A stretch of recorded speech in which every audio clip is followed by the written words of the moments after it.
Alright, who's up for another dragon deck profile?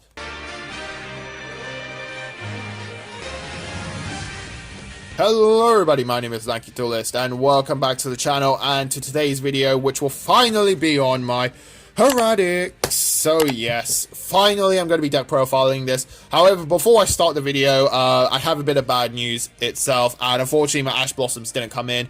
I don't know what has happened to them, why they haven't come in. Like, it's been 2 weeks now and they haven't come in, and I don't want to delay this video even further because, again, this was meant to come out like 2 weeks ago, this deck profile, but yeah. I don't want to wait for my Ash Blossoms to come in. What I'll probably do is, next format or next ban list, I'll redo this deck profile again with the Ash Blossoms. But for now, I have put in a substitute for Ash Blossom itself. And again, I hope you guys can, like, forgive me for, again, delaying this video and not having all the correct cards for this deck profile itself. But other than that, again, let's crack on with the deck profile itself. And with Hieratics, yeah. So if you watched one of my previous mail openings, I did mention that I have not been a fan of Hieratics, especially back in the early days of, like, Yu-Gi-Oh! Itself. I really didn't like this deck at all. I didn't like the fact that it could plus so much, and the fact that it can OTK as well was just, like, a bit too much. But however, as the power creep has creeped into Yu-Gi-Oh!, this deck has fallen out of power, and, it's no longer a meta deck at all. It's a nice, good rogue deck, and because it's a dragon deck, I love my dragons, and I kind of forgave the deck for it, all the amount of OTKs it's done to me in the past, and I kind of, fell in love with this deck itself. So yeah, anyways, enough of me talking. Again, let's crack on with this deck profile itself. So yes, we'll start off with the first Hieratic, and that is 3 Tefnuit. So yeah, this is pretty much your starter, and this is a going second deck itself, so, you have to max out definitely on the 3 Tefnuit. If your opponent controls a card, you basically special summon this to the field itself, so then you can start attributing him to get your Hieratics on the board and get those level 6 normals on the field, so then you can go into your rank 6 much quicker itself. Probably the best Hieratic in the deck, Hieratic Dragon of Su. This is an absolutely amazing card itself. Like, being able to tribute your Hieratic to special summon him, and then, he can pop a card on the field as well, as well as, being able to summon the level 6 normal from your deck. Just like Tefnuit and Esset and all the other Hieratics. Again, absolutely amazing. This is by far the best Hieratic in the deck itself. And pretty much, allows you to, get into your rank 6s so much quicker itself. And then, next, oops, sorry about that. Yeah, then we play 3 Esset. This is probably your second best Hieratic in the deck itself. Like, this is such a versatile card, in my opinion. Like, firstly, you can normal summon him without having to tribute, which is absolutely amazing itself. And also, he can change his level depending on, like, what level the normal dragon monster on your field is. So, say, for example, you have a level 8 normal dragon monster, he could basically become level 8, and then you can go into your rank 8 plays.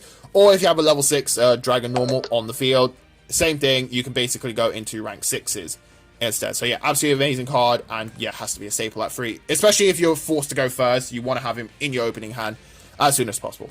So yeah, 1 Nebfet, really, in all honesty, I don't want to play Nebfet, but I have to play him because sometimes, especially when you're going second, you need a, like, Hieratic to discard off Su to, like, pop a back row itself, so then you can activate Nebfet's effect to get a normal dragon from your deck. And sometimes, like, again, you don't play much of a big Hieratic count itself, and yeah, you kind of, again, just need that extra Hieratic just to, like, just discard off the Su basically to pop a card. And also as well, he can be very helpful with, like, the summoning, because unfortunately Tefnuit and Esset don't have the same effect as Su, where you contribute 1 Hieratic to special summon from the hand. And this is why, Nebfet can come in a bit of handy itself. So say you don't have another Su, you can basically use him instead, and like I just mentioned earlier, you could discard him off the Su to basically pop a back row and then get his effect off to summon a level 6 normal monster from the main deck itself. Now, 1 Red Eyes Darkness Mel. This is a staple. Like, there's no debating or arguing. This has to be played at 1 because, you can summon this off a turn, bring back stuff from the graveyard, so you can, like, summon more monsters to the board again. Don't need to talk much. You have to play him at 1. If he was at 3, I'd play him at 3 in this deck because he's just too good itself. So yeah. 2 of, I can't pronounce the name. It's a bit of a tongue twister for me, but you should know the name just by looking at the name tag itself. And yeah, so I play this over the Wattail Dragon because this is more versatile than Wattail Dragon because, yep, firstly you could use him for your rank 6 plays, and also he's a tuner, so pretty much him and a Hieratic equals to Tzolk'in itself, so then you can get Crystal Wing onto the board itself. And also, he's dark, so if you want to, you can run a bit of a Chaos engine in this. You can throw in some Chaos Sorcerers, so again, just help you go into the rank 6s. So again, that's why I prefer, you know, him over, yeah, pretty much the Wattail, because he's a dark as well. Again, you could just play a little Chaos engine if you want to. And then, right, we're playing a bit of a Blue Eyes package itself. Let me just move them over here. So we play 3 White Stones and 2 Blue Eyes White Dragons. Now, the reason I'm playing this in here is they sub for Card D, because back in the day, you pretty much use Card D and Pot of Duality to get to your combo pieces as quickly as you can. However, in this format, you can't do that, because like if you do that in this format, you're getting OTK'd and you're literally going to be in tears when that happens. So we have to find like an engine to make this deck like consistent and get to your cards during like, you know, your first turn, rather than waiting till your next turn to go off with your plays itself. And again, the Blue Eyes engine has never let me down itself, you know. And also Blue Eyes technically saying combos really well with Esset, because Esset specifically mentions that it could target 1 normal dragon in order to change its level, and Blue Eyes is a level 8. So him and Esset pretty much equals a rank 8 itself. And then with the White Stone, again, you know, this is a very nice, good, versatile card, because, like, you know, you can use it as Link Forter, which is great. So then you can add your Blue Eyes, so then you can use the trade-in to discard the Blue Eyes to draw more cards. And then also as well with Cards of Continents, the White Stone Legend, again, just comes in handy for it itself. So yeah. Alright, next, for the hand traps, we play the 2 Veiler and the 2 Ghost Ogre. Yep. I would have had 2 Ash Blossoms in the deck, but again, you already know what happened. Didn't come in the post, which I'm, yeah, again, still a bit annoyed about. But yeah, definitely you got to play these hand traps, in my opinion. Again, Veiler, I've always said Veiler is still a great card to this day. Ghost Ogre just gets rid of any Floodgate cards itself, so that's why it's in here. Especially a certain card called Jurassic World, because I really hate that card with a burning passion. So Ghost Ogre pretty much deals with the problem itself. So yeah. Okay, on to the spells.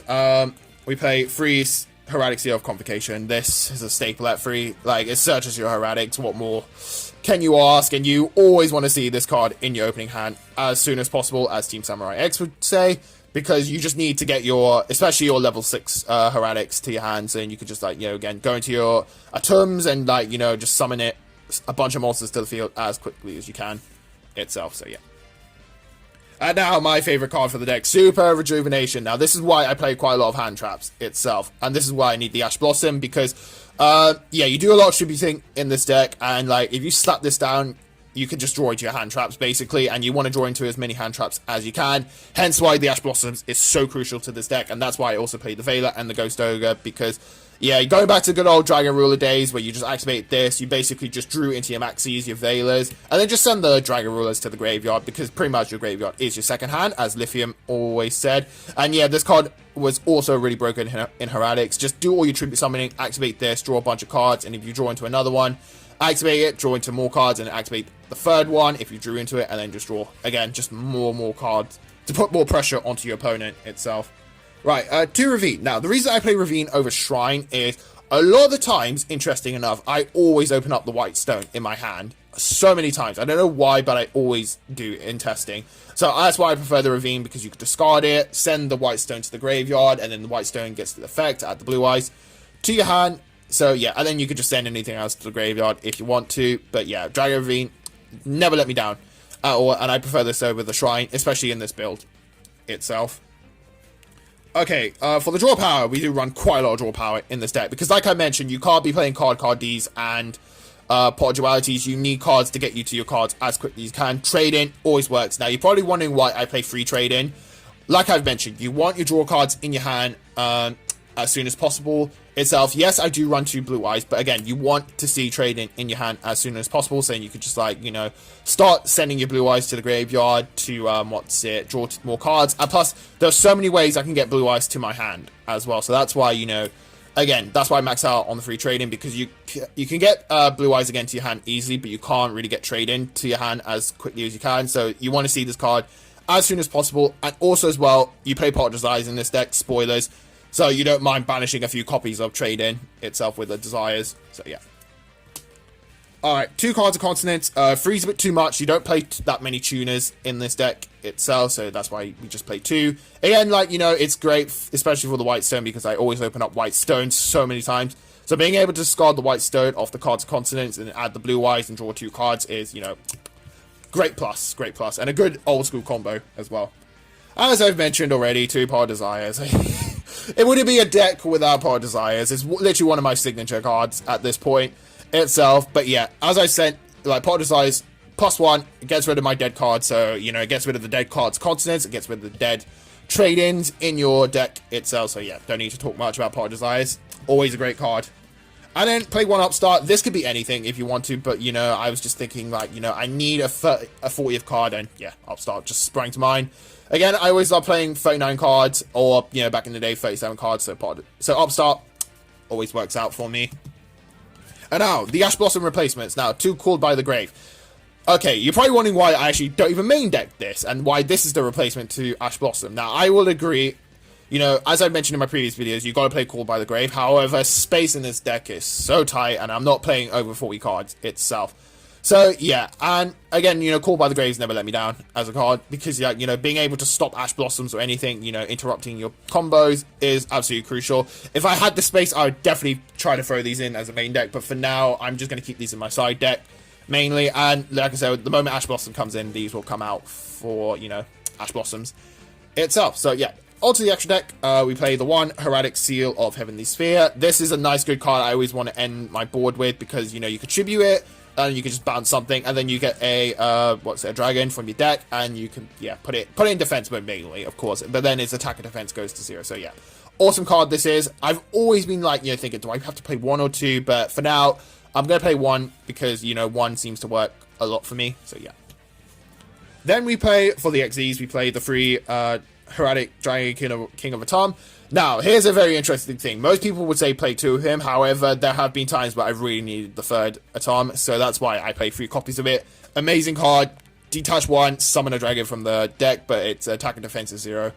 Don't need to explain much about him. He is absolutely an amazing card itself. And back then, he was just so broken.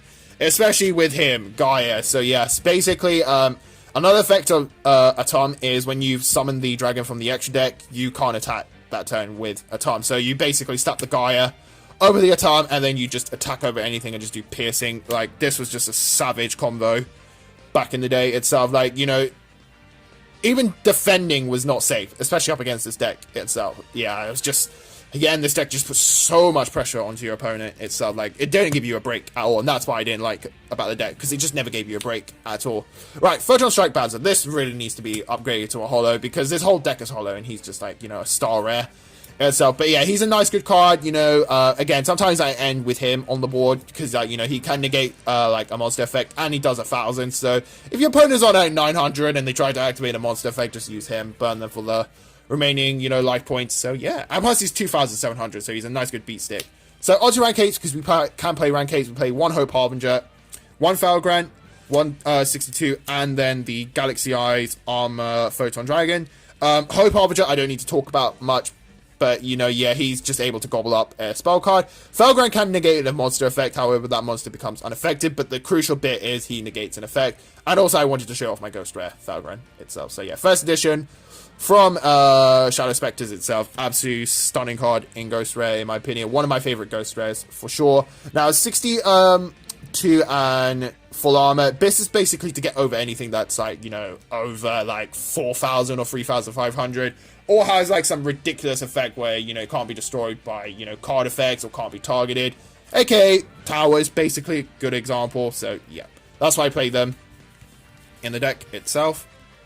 And then onto Synchros, we play 1 Ultimate Zolkin, 1 Crystal Wing, and 1 Starless Spark. Now, this is very interesting. Sometimes I actually end up wanting to use Ultimate's effect again after summoning the Crystal Wing, and I've had to say to myself, what's the next best level 8? Synchro, that's a dragon, and Stardust Spark came to mind, so yeah. Being able to, again, he can protect himself, he can protect Ultimate Zolkin if you need to itself, so yeah, absolutely, these 3 are amazing cards. Crystal Wing, I don't need to explain much, he is just like a staple if you can summon level 8 Synchros itself. And Ultimate, another fantastic card, and this card needs to be reprinted for sure, because this card is too expensive in my opinion, especially for a promo from Dimension of Chaos. Like, this is just absurd itself. So yeah, definitely needs to be reprinted. Konami, if you're watching this video, reprint this card, because it's just ridiculous. This card's like £10. It needs to be about, like, you know, £5 or £3. at the bare minimum itself. So yeah, again, guys, thank you for watching this video. I hope you really enjoyed it. And again, I do apologize that I don't have, again, the Ash Blossoms. Definitely, when the next Banlist comes out and the format's updated, I will definitely bring you this deck profile. This will be the first deck I bring to you guys, because, again, I just feel bad that, you know, I've done this deck without, like, all the cards itself, and I'm the type of person who doesn't like, you know, doing a deck without having all the cards at my disposal itself. But other than that, again, I hope you guys really enjoyed it itself. I'm loving Hieratics now. I know I used to hate them back in the past, but I love them now to this day. Again, don't forget to subscribe to the channel, like the video itself, leave a comment in the comment section on what you thought about this deck. And again, have a great day, guys, and do remember to stay safe, especially during these dark times, and I'll see you in the next video. Peace out.